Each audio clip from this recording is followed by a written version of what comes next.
Welcome back, my fellow patriots, to our Save Our Republic Daily episode.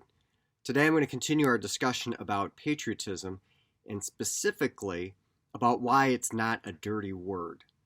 I have had some intense discussions with people that I really admire and love who've told me that the word patriot nowadays means someone that is from the far right, white supremacist, or other people that are associated with more unsavory situations in circumstances in our republic, people that are willing to intimidate others to get their way, people that tend to look for a strong man, those kinds of folks.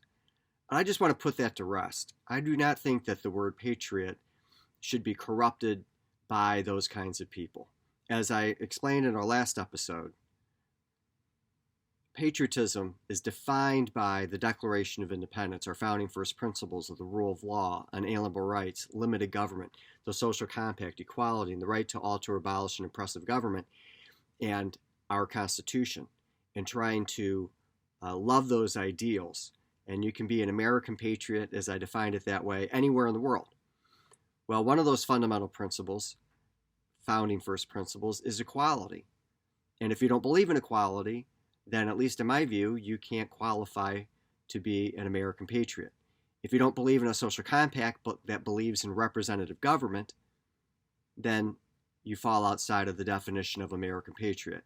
If you don't believe in a limited government, but you believe in an all-inclusive, powerful government, again, you're not going to fall within my definition. So people, for example, that are communists, that want to overthrow all governments and impose a dictatorship of the proletariat, don't fall within my definition. And people that want to establish a white supremacist apartheid kind of system, they also don't fall within that definition of American patriot. So I know that there are people out there that have been using the word patriot in the names of their organizations or in their cause for action, and they say, patriots come together, etc. Give that some critical thought. Just because some people have misappropriated that label doesn't mean that everyone else that proudly declares themselves as a patriot falls within that rubric.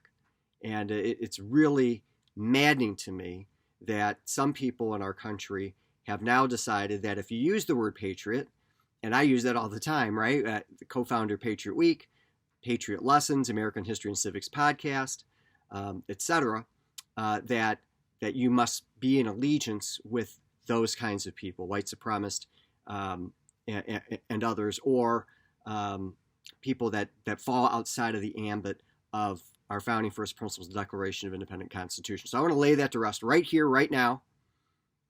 Patriotism is not, should not be usurped by those kinds of people.